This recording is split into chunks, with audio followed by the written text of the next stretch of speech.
지난 주간에 한 집사님 신방을 했는데 저쪽 서구에서 한 40분 걸려서 교회 매주 오시더라고요. 제가 그걸 알고 나니까 그 집사님을 매주 볼 수 있다는 게 얼마나 감사한가, 그런 생각이 들더라고요. 여러분, 사람은 무엇을 바라보는가, 내 시선이 어디로 향하고 있는가가 참 중요하고, 그것 자체로 아주 강력한 그런 힘이 있습니다. 왜냐하면 우리가 바라보는 그것에 우리의 마음이 끌려가게 돼 있고, 또 우리의 삶이, 우리의 영혼이 그곳으로 나아갈 수밖에 없기 때문에, 또 그것으로 결정지어질 수 있기 때문입니다. 요즘에 많은 사람들이 아침에 눈을 뜰 때부터 잠들 때까지 이 스마트폰을 놓지 못하잖아요. 스마트폰 속에 넘치는 그 정보를 봅니다. 어떤 분들은 출근할 때 또 틈틈이 주식 시세가 어떻게 변동되고 있는지 봅니다. 직장인들은 직장 상사의 눈치를 보고, 요즘은 또 젊은 후배들 눈치를 봐야 된다고 그러더라고요. 집에 오면은 아내와 자녀들의 눈치를 보고, 제 얘기는 아니지만, 또 뭐 페이스북, 인스타그램, 스레드 이런 SNS를 통해서 화려하고 여유 있게 살아가는 그 사람들의 그 단편적인 일상을 보고 주눅이 들기도 하고, 또 유튜브에 들어가면 내가 원하는 게 뭔지, 어떻게 그렇게 잘 아는지 딱딱 맞춰서 알고리즘에 따라서 올라오는 그 영상들을 우리가 바라봅니다. 근데 생각해 보니까 우리가 그렇게 바라보는 것들이 우리에게 마냥 선하고 좋은 것들만 있는 건 아니더라고요. 때로는 우리의 그런 시선, 우리의 바라봄이 쉴 새 없이 우리의 마음을 흔들고, 또 우리 시선을 흩어지게 만들고, 때로는 그것들 때문에 나의 영혼이 낙심하고 지치고 메말라 갈 때가 있더라라는 것입니다. 따라서 우리의 시선은 단순히 본다, 시력, 시각을 넘어서서 우리 영혼의 방향을 결정하는 아주 강력한 힘을 가지고 있습니다. 마음의 창과 같은 거예요. 우리가 어떤 건물을 지을 때, 집을 지을 때 창을 어느 쪽으로 내느냐에 따라, 그 창 밖으로 무엇을 보느냐에 따라서 완전히 달라지잖아요. 이 창에 햇빛이 잘 들어오기도 하고, 또 그 창을 잘못 내면은 하루 종일 집안이 어두컴컴해지기도 합니다. 그래서 만약에 우리 시선이 이 땅의 문제와 세상의 염려를 향한 창으로 열려져 있다면, 우리의 마음 가운데는 근심과 걱정이 떠날 날이 없고, 그 그늘이 늘 지어져 있게 되겠죠. 반대로 우리의 시선이 하늘에 계신 하나님을 향한 창으로 활짝 열려져 있다면, 세상에서 누릴 수 없는 하늘의 참 평안과 소망이 우리의 영혼 가운데 충만하게 들어올 것이고, 또 우리의 가장 심령이 깊은 곳까지 그 빛이 들어와서 우리 안에 있는 모든 어두움들을, 근심, 걱정을 다 사라지게 만들 것입니다. 오늘 시편 123편 이 찬양이 바로 그런 이야기, 그런 고백입니다. 우리의 혼란스러운 삶 속에서 우리의 시선을 빼앗는 이 세상, 이 땅 가운데 과연 우리에게 유익한 시선, 우리에게 회복과 소망을 줄 수 있는 그 시선, 그 바라봄이 무엇인가? 그것을 깨닫고 그 은혜 가운데 우리가 믿음을 결단할 수 있는 시간 되시기를 주님의 이름으로 간절히 소망합니다. 아멘. 첫 번째, 우리가 바라보는데요, 이렇게 무언가를 바라보는 것, 시선, 이 바라봄에도 결단이 필요합니다. 바라봄에도 결단이 필요하다. 오늘 시편 123편 성전에 올라가는 노래라는 표제가 붙어 있는데요, 이 찬양의 시작이 이렇게 됩니다. 우리 1절 말씀 함께 봉독해 보겠습니다. 하늘에 계시는 주여, 내가 눈을 들어 주께 향하나이다. 아멘. 시인은 먼저 하늘에 계시는 주여라고 하나님을 부르고 있습니다. 우리가 늘 암송하는 주기도문에도 어떻게 시작이 되죠? 하늘에 계시는 우리 아버지, 그렇게 하나님을 부르잖아요. 여러분, 하나님이 하늘에 계시다, 무슨 뜻일까요? 하나님은 내가 도달할 수 없는 저 우주 끝 어딘가에 계시는 분이구나, 그런 물리적인 어떤 공간, 장소를 말하는 걸까요? 그런 의미가 아닙니다. 하늘에 계신 우리 아버지, 하늘에 계시는 주여, 이 뜻은 하나님은 이 땅과 이 시간, 이 시공간 안에 갇혀 계신 분이 아니라는 겁니다.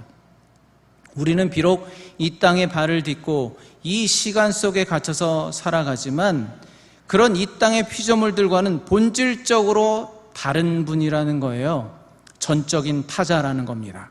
또한 하나님은 세상에 속해 계신 분이 아니기 때문에 세상의 문제에서 초월해 계신 분이시고 또 그 위에서 내려다 보심으로 모든 것을 다 알고 계신 분이시다.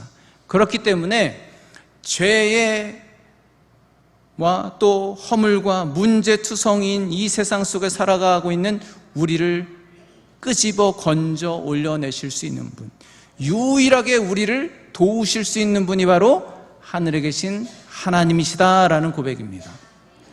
여러분, 날마다 이 고백이 있기를 간절히 축복합니다. 오늘 시인이 바로 그렇게 고백하는 거예요. 이 세상의 문제, 이 문제의 구덩이 속에서 나를 끄집어내실 수 있는, 구원하실 수 있는 유일한 분은 바로 하늘에 계신 주님이십니다. 제가 그 주님을 바라봅니다. 그렇게 고백하는 거예요. 그럼 여러분, 상식적으로 그 다음에는 어떤 기도가 나와야 되겠습니까? 주님만이 나를 도우실 수 있습니다. 주님만이 나의 구원자가 되십니다. 그러면 상식적으로 생각해 볼 때 그 다음에 주님, 저를 도와주세요. 저를 이 문제 가운데 끄집어내 주세요. 구원해 주세요. 그렇게 기도하는 게 상식적이잖아요. 그런데 오늘 이 시편 123편에는 그런 기도가 바로 나오지 않습니다. 그 전에 어떤 고백이 나옵니까?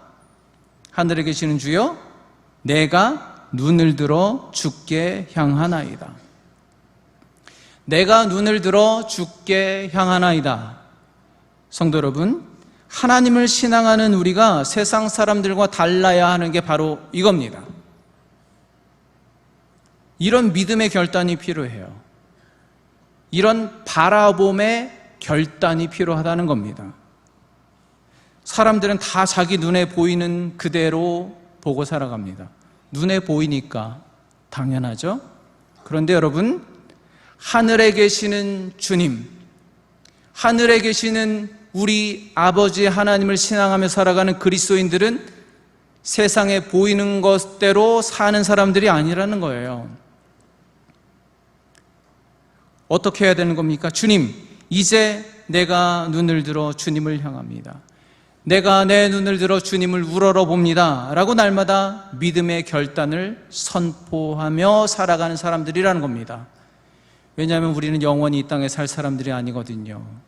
이 땅에 보여지는 것들은 지나쳐 사라지는 것이고 우리가 영원히 바라볼 그 목적지는 저 하늘, 그 본향에 있는 거거든요. 오늘 이 시간 하나님을 예배하고 기도하는 우리에게 그런 믿음의 결단이 있기를 간절히 소망합니다. 우리는 그저 눈에 보이는 그것을 보고 사는 사람들이 아닙니다. 눈에 보이는 것에 마음을 두고 눈에 보이는 것을 따라가고 눈에 보이는 것을 목적하고 사는 사람들이 아닙니다. 이 세상이 보지 못하는, 이 세상을 초월해 계시는 하늘에 계신 우리 하나님 아버지께 시선을 고정하고 그 하나님의 시선으로 이 세상을 바라보는 자들이 바로 그리스도인들입니다. 하늘에 계시는 주여, 내가 눈을 들어 주께 향하나이다. 그렇게 결단하며 나아가는 것이 바로 성전에 올라가는 노래이고 그것이 바로 예배이고 기도입니다. 여러분, 기도는요, 단순히 나에게 이런 많은 문제가 있으니까 그 기도, 그 문제 리스트를, 그 목록들을 정리해서 하나님 이런 거 있어요, 그렇게 보고하는 시간이 기도 시간이 아니에요. 기도는 비록 내가 지금 문제투성이인 이 땅에 발을 딛고 살아가지만 주님, 제가 더 이상 이 문제 바라보지 않고 내 영혼의 시선만큼은 하늘 보좌로 향하겠습니다. 하나님, 제가 이 땅에 눈에 보이는 것에 얽매여 살아가지만 저의 영혼만큼은 저 높이 하늘에 계신 모든 것을 초월하고 계신 하나님께 나의 시선을 고정하겠습니다. 그 시간이 바로 기도하는 시간입니다. 그렇게 결단하고 그 위대하신 하나님, 초월자이신 하나님의 눈으로 이 세상을, 나의 삶을, 나를 짓누르고 있는 그 문제를 새롭게 바라보는 은혜의 시간이 기도 시간인 줄 믿으시기 바랍니다. 시각이 완전히 달라지는 거예요. 여러분, 시각이 달라지면 뭐가 달라질까요? 이 땅의 관점에서는 나를 가로막고 있는 그 문제가 큰 태산처럼 보여요. 내가 저기를 어떻게 넘어갈 수 있을까? 막막한 거예요. 그러나 하늘의 관점으로 보면 그 문제가 그저 오름직한 동산처럼 보이는 겁니다. 길을 쓰고 찾아봐도 출구가 보이지 않았어요. 어디로 나가야 될지 길이 꽉 막힌 것 같아요. 그러나 저 위에서 내려다 보니까 사방에 수많은 길이 열려있는 평지처럼 보이는 거예요. 그게 기도를 통해서 주시는 은혜입니다. 여러분, 개미 한 마리가 하루 종일 기어간다고, 땅을 기어간다고 생각해 보세요. 어디서 어디까지 갈 수 있겠습니까? 여기서 저 푸르지오 단지 끝까지 갈 수 있을까요? 하루 종일 땅을 기어가도? 개미는 보지 못하는 게 있어요. 개미는요, 절대로 이 큰 바다 대양을 횡단하여 대륙을 넘나드는 그 하늘 높이 나는 새의 시각은 절대로 가질 수가 없습니다. 이 세상 사람들이 그래요. 땅을 기어가는 개미와 같아요. 평생 걸어가도 그 땅에서 벗어날 수 없어요. 거기 갇혀 있는 겁니다. 그러나 하나님의 백성은 그게 아닙니다. 대양을 건너서 대륙을 횡단하는 그 큰 새처럼, 그 하늘 높이 나는 새처럼 이 세상, 나의 문제, 나의 삶을 그렇게 바라보는 자들이에요.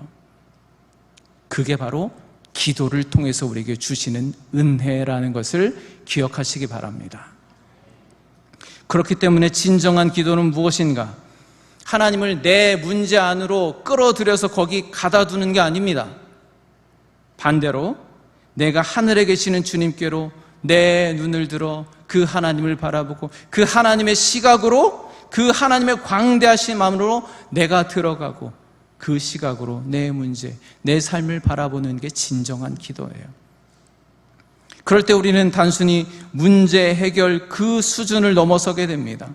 문제보다 크신 하나님을 경험하게 될 것이고, 그런 경험이 있다면 우리는 모든 두려움과 염려로부터 자유할 수 있음을 믿으시기를 축복합니다. 성도 여러분, 세상은 끊임없이 우리의 시선을 빼앗으려고 합니다. 네 눈에 보이는 거 그게 다야. 그러니까 그거 붙잡아야지, 그거 많이 얻어야지, 그거 많이 소유해야지. 세상이 우리에게 바라보라고 하는 건 바로 그겁니다. 그러나 성도 여러분, 눈에 보이는 대로 살지 마시기 바랍니다. 우리는 의지적으로 우리의 시선을 하늘에 계신 하나님께, 하늘로 그 시선을 들어 올리는 영적 투쟁과 믿음의 결단을 해야 합니다. 매 순간 문제보다 크신 하나님을 바라보는 믿음의 선택을 해야 합니다. 하늘을 향해 시선을 고정하는 영적인 그 거룩한 투쟁을 통해서 땅의 염려가 아닌 하늘의 평강을 누리며 날마다 승리하시는 복된 성도 여러분 되시기를 간절히 축원합니다. 축원합니다.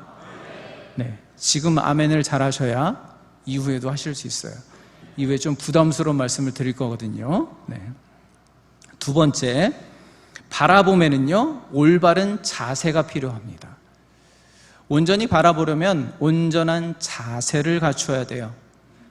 우리가 우리의 시선을 들어서 하나님을 바라보고 싶죠. 하늘에 계신 주님께만 시선 고정하고 싶죠. 내 앞에 있는 문제보다 그 너머에 계신 위대하신 하나님을 바라보고 싶죠. 그런데 나의 의지만으로는, 나의 연약한 믿음만으로는, 그 결단만으로는 안 되더라고요. 한계가 있더라고요. 그래서 중요한 게 뭐냐면 자세입니다. 어떻게 바라볼 것인가, 어떤 자세로 바라볼 것인가 라는 것입니다. 오늘 시편 123편에서 시인은 주님을 바라보는 자세, 그 모습을 아주 상세하고 또 생생한 비유를 통해서 고백하고 있습니다. 오늘 2절 말씀을 함께 읽겠습니다. 상전의 손을 바라보는 종들의 눈같이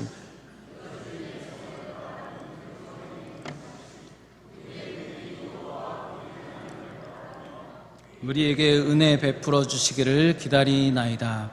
아멘. 원래 성경 원문, 히브리어 원문에는 이 2절 앞에 한 단어가 붙어 있습니다. 보십시오. 영어로는 behold라는 말이 붙어 있어요. 무슨 말인가 하면 지금 이 시인이 하나님께, 하늘에 계신 하나님께 시선을 고정하고 결단하며 기도하면서 뭐라고 하는 거냐면, 보십시오 주님, 제발 저를 바라봐 주십시오. 제가 지금도 나의 눈을 들어 하늘에 계신 주님을 향하고 있습니다. 주님만을 바라보려고 이렇게 주님 앞에 엎드려 있습니다. 하나님, 제가 어떤 자세로, 어떤 모습으로 주님 앞에 엎드려 있는지 제발 저를 보십시오. 그렇게 애타는 심정으로 주님께 부르짖고 있는 겁니다.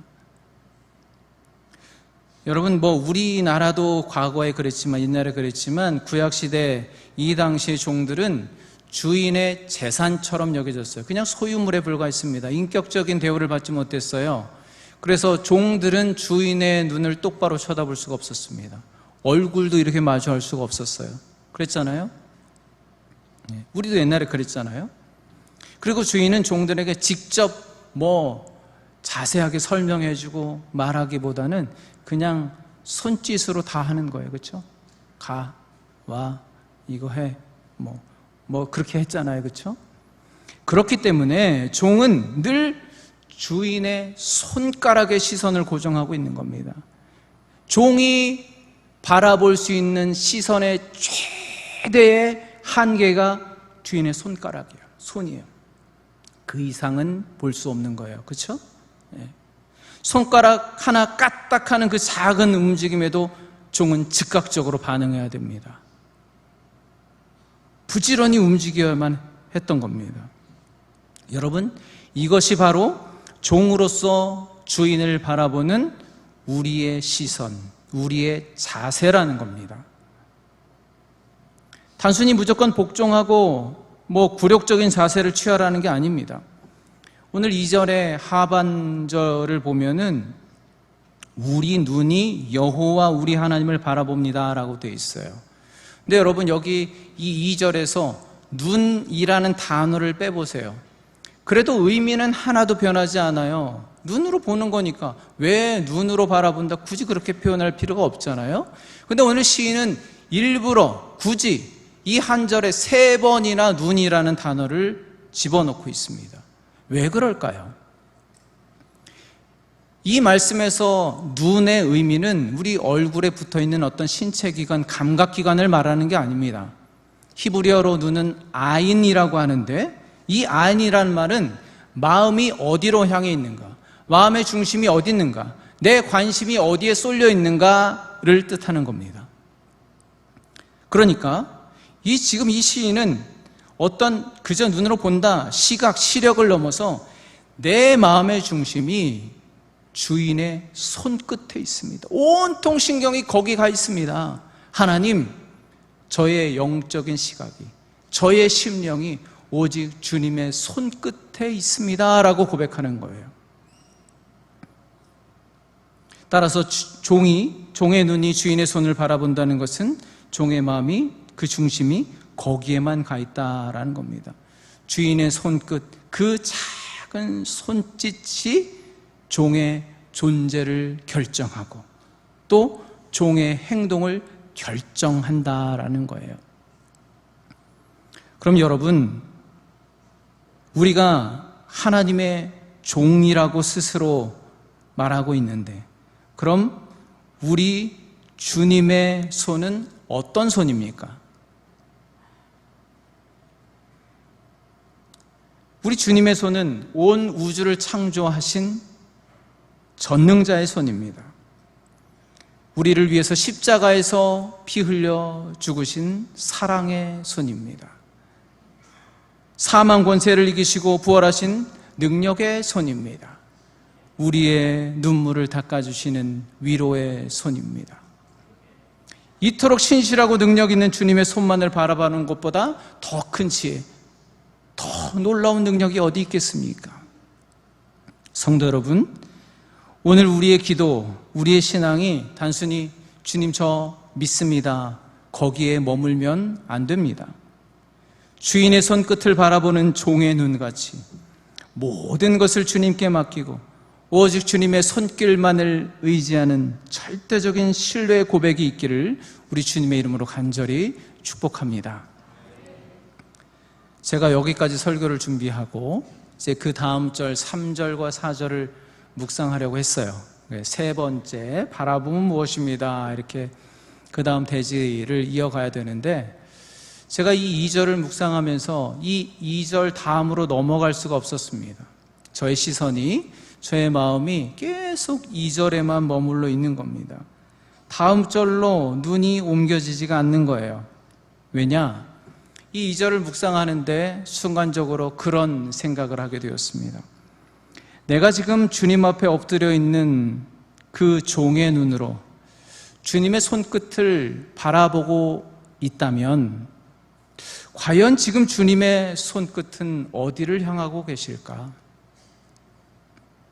십자가에 못 자고 그 흉터가 또렷하게 남아있는 주님의 손은 지금 나에게 무엇을 하라고 손짓하고 계실까? 그런 질문을 하게 되었습니다. 여러분, 주님의 손은 지금 어디를 향하고 계실까요? 여러분이 지금 종으로서 주님 앞에 엎드려 있다면, 그 손을 주목하고 계신다면 그 주님의 손은 지금 우리에게 무엇을 하라고 손짓하고 계실까요? 이미 당신의 소유된 종이 된 우리에게 그 못자국이 선명한 그 주님의 손, 우리에게 무엇을 하라고 손짓하고 계실까요? 저희는 부인할 수 없는 딱 한 가지가 생각났습니다. 바로 잃어버린 자들을 찾아오라는 겁니다. 너 거기서 뭐하니? 빨리 가서 잃어버린 그 영혼을 찾아와야지. 그걸 부인할 수가 없는 거예요. 지난 수요 예배 때도 말씀드렸죠. 마태복음 25장에서 예수님께서 달란트 비유 말씀을 주십니다. 거기 달란트 비유에 보면요, 마지막 한 달란트 받은 종이 주인에게 악하고 게으른 종, 무익한 종아 라고 책망하면서 쫓아내요. 그 종이 뭘 잘못했습니까? 주인의 돈을 훔쳐갔어요? 아니잖아요. 주인의 돈을 자기 마음대로 흥청망청 다 탕진해버렸습니까? 아닙니다. 오히려 그 종은요, 주인이 한 달란트를 주니까 그 한 달란트를 아무도 알지 못하는 곳에 고이고이 땅속에 묻어놓고 안전한 곳에 그대로 잘 보관해 뒀습니다. 주인이 돌아오니까 그대로 돌려드렸어요. 그런데 왜 악하고 무익한 종이라고 책망받고 쫓겨나게 됐습니까? 그래서 그래요. 아무것도 하지 않아서 그런 거예요. 아무것도 하지 않았기 때문에 너는 나에게 쓸모없는 종이야, 무익한 종이야, 악한 종이야, 게으른 종이야, 그렇게 책망받고 쫓겨나게 된 겁니다. 말씀드렸잖아요. 성경은요, 마땅히 해야 할 것을 하지 않는 것을 큰 죄로 여깁니다. 하지 말라고 한 것을 한 것, 그것도 죄죠. 그러나 성경은 더 심각한 죄는 무엇이냐? 하라고, 마땅히 하라고 명령한 것을 하지 않은 게 심각한 죄라는 거예요. 그래서 그 종은 마땅히 해야 할 것을 하지 않아서 무익한 종, 게으른 종이라고 책망받고 쫓겨난 겁니다. 저는 오늘 말씀을 묵상하면서 깨닫게 된 게 있어요. 아, 내가 그 마땅히 해야 할 것을 하지 않은 그 한 달란트 받은 악하고 게으르고 무익한 종이었구나. 하나님, 저 목회자로서 뭐 크게 사고 친 거 없잖아요. 나름대로 주어진 환경에서 열심히 한다고 했잖아요. 그걸로 되는 줄 알았어요. 근데 그게 아니라고요. 하나님께서, 주님께서 하라고, 마땅히 하라고 한 것을 하지 않고 그냥 묻어두었어요. 여러분, 냉철하게 생각해 보세요. 주인의 손을 바라보는 그 종의 눈으로, 그 시선으로 여러분을 한번 바라보세요. 당신 앞에 엎드려 있는 종된 우리에게 바라는 것이 무엇일까요? 그 주님의 손끝이 향하는 곳이 어디일까요? 여러분, 우리 성빈교회가 부흥하는 거 좋습니다.